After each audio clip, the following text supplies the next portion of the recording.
காசு பணம் இல்லாதவன் ஏழை மகன்தான். அவன் காட்டோரமா ரோட்டோரமா படுத்து தூங்குறான். சொத்து சொகம் உள்ளவனோ செல்வ மகன்தான்.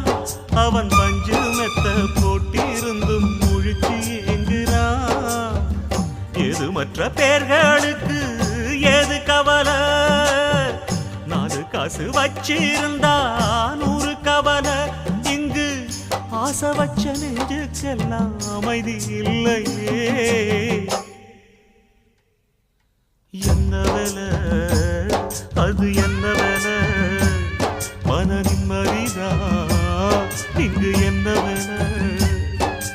எந்த கடை அது எந்த கடை? அதை விற்கிறது